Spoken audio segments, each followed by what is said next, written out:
back in 2014.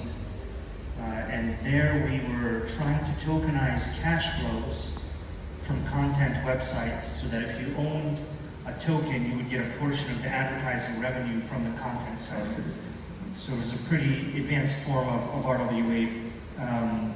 So it's just a very logical idea for me that you would create fractional ownership of things that can't be fractionally owned today, because the people that have the asset, they want liquidity, and the people that want the asset, but they don't have the capital to buy the entire building or something like that. There's like a whole bunch of assets at the edges of the financial system that can't be purchased, can't be owned, can't be fractionally divided.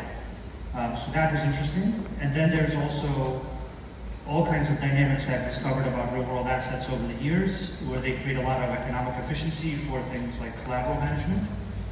So atomic settlement allows you to move assets very quickly, and so you can earn interest on the asset for longer, and that matters if the asset's worth $100 billion.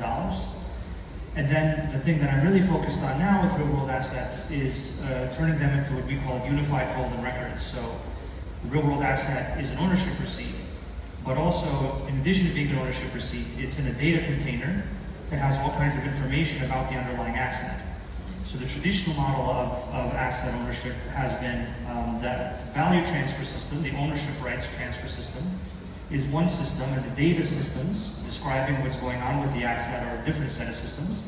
And if I transfer an asset from me to you, your responsibility is now to learn all these things about the asset in various data systems. Yeah. And that's where a lot of marketing information asymmetry appears, where some people learn, some people don't learn, and people make money that way.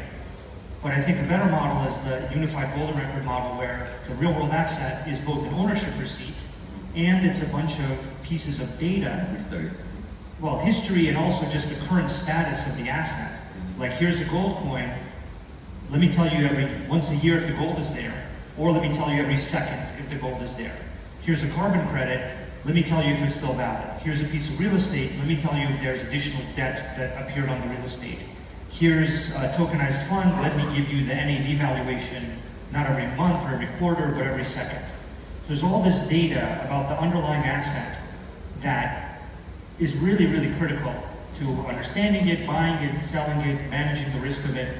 And I think what I'm excited about now is packaging all of that into the asset itself on chain, so that you need absolutely no expertise about the asset. You just need to look at the on-chain record and know what's going on with the asset at that moment in time.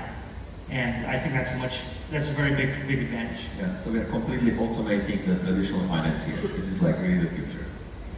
Yeah, and they want it too, so we're not just automating them away. They're a customer of this, and then the Web3 people are a customer of this, and then all of them need to get connected with each other, which we also do through CCIP, and our real-world assets and the payment systems, and everyone connected creates what we call the Internet of Contracts.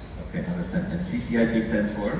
Cross-chain interoperability protocol. It serves a similar function to TCP/IP, which unified different technologies to create the internet. Yeah. So on the internet, I don't need to contact you and ask you what database you're on. And in the future, and even now with CCIP, you shouldn't need to worry about what blockchain the other contract or the counterparty is on, because you have a protocol that simplifies that relationship on both the level of transferring value and on the level of transferring the data related to the value together with the value. Yeah. That's another big problem, where if you generate the value in one chain and then you transfer it, the data needs to continue to reach that asset in the other chains, which is a problem that most people ignore, but is quite important. Okay, exciting. So I want to step back a bit from the future.